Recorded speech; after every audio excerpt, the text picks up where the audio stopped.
Let me start with something most professionals are never taught, and yet it shapes their entire career. Your energy is communicating long before your words do. This is not your personality. It's not necessarily your intent. It's your energy.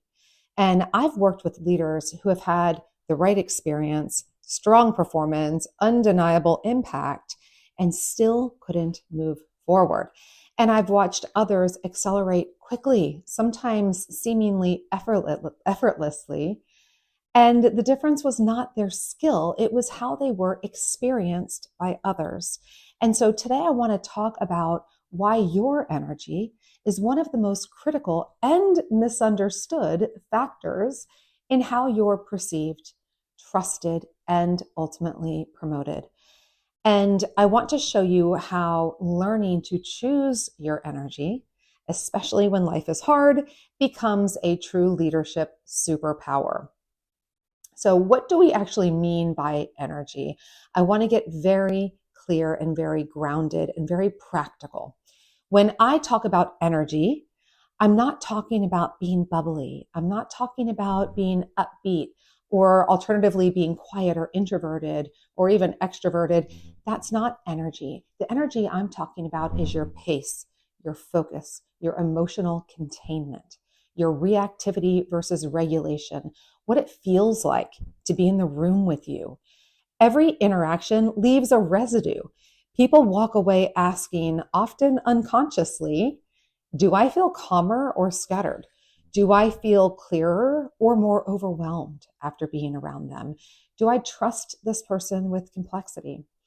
At senior levels, these questions matter more than most people realize. Your energy could be costing you the senior level promotion that you want. And here's the shift that happens as you approach vice president and executive levels. Early on in your career, your intensity is rewarded. Speed is rewarded. Doing more is rewarded. But at the senior levels, leaders are not rewarded for intensity. They're rewarded for containment, containing their energy in a controlled way. Executives are expected to hold pressure without leaking it to the point that everyone around them is scared to death about what's coming. We need them to stabilize others in uncertainty, not unlike a parent, providing safety and calm in periods of upheaval.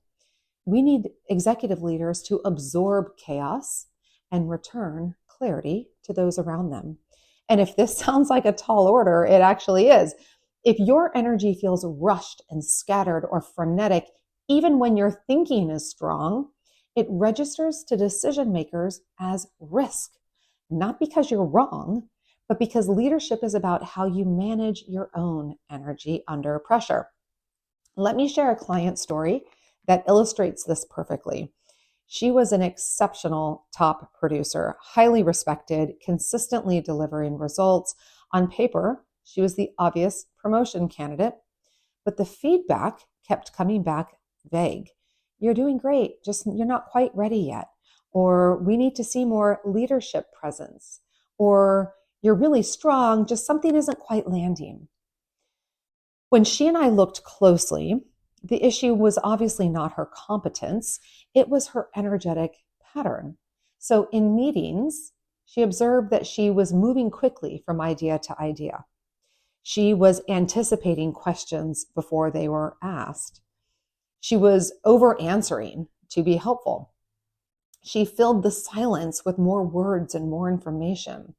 She was constantly distracted by IMs and text messages and other items on her to-do list instead of focusing on the matter and the people in front of her. Her intention was generosity, but the impact was frenetic. People left conversations with her feeling slightly overwhelmed, like they'd been pulled forward rather than grounded. And this is where the energy leadership framework that I use with my one-on-one clients becomes really powerful, not as a test, but as a mirror. Because when we understand our energy, we realize a couple of things. Everyone has default energy patterns. Our patterns shift based on stress and pressure and life circumstances. And most people are unaware of how our internal state is showing up to others externally. Here's the key insight. Your energy is often driven by triggers that you were totally unaware of, but that shifted how you're showing up. Here's another example. I had a client who was a very strong performer at a major Fortune 100 company, and there were a lot of changes going on around him, and he was really afraid about losing his job. So while he knew he was stressed, he had given absolutely no attention to how that stress was affecting how he was showing up and presenting himself and how others were then perceiving him. When I introduced him to the idea of energy, he began to pay attention to his stressed out default mode. And what he found was that he was shrinking back. He was occasionally passive aggressive and generally distracted by his own internal narrative around what was happening organizationally and how it may or may not affect him. This simple awareness created a really interesting shift for him because he started to understand how that lower energy was being read by others in the room. He started to pay attention to how he might be perceived, and he started to take back control of how he showed up. And as he gained better control of how he was showing up energetically, things started to shift. Remember, the most effective leaders are not the ones without stress. That simply doesn't exist. But they are the ones who can notice their own internal state and choose how they show up anyway. And that awareness alone is a massive differentiator. With this particular client, we didn't change his role. We didn't change his workload. We did not change skills or capability. All we did was change his relationship to his own energy. My client I talked about previously, who was defaulting to frenetic energy, learned to pull her energy back instead of projecting it forward, anticipating, solving, filling spaces. Instead, she grounded herself before speaking. She slowed her pace. She became clear on intention in the moment, one idea at a time. And this alone changed how people experienced her. She learned to read the room before responding. And instead of reacting automatically, she paused.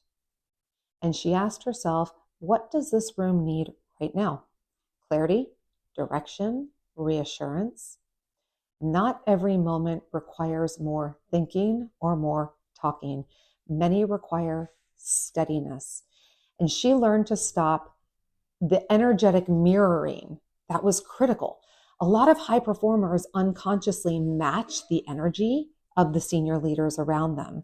This is a real thing. Psychologists call it behavioral or emotional mirroring, and it's our natural unconscious imitation of another person's tone, pace of speech, body language, and energy. And at work, this can be really risky. So my client learned to choose how she showed up, and she was able to stay regulated and work one-on-one with the person or the matter at hand and focus and become the calm presence for her team that she was aiming for. That is executive energy. Nothing about her output changed, but how leaders felt around her changed massively. And within 3 months, she was described as grounded, she was seen as ready, and she was promoted. Why? Because leaders don't promote operational excellence alone. They promote people they trust, who can hold pressure, who can regulate others, who can lead energy, not absorb it. And here's the real takeaway. And this is the part I wish more leaders understood sooner in their career. The real flex is not being unbothered.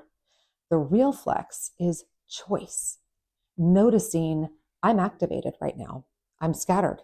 I'm in problem-solving mode when the room needs calm. And then choosing to slow down, to focus, to contain, to lead the energy, not leak it. That is power. That is maturity. and that is executive presence.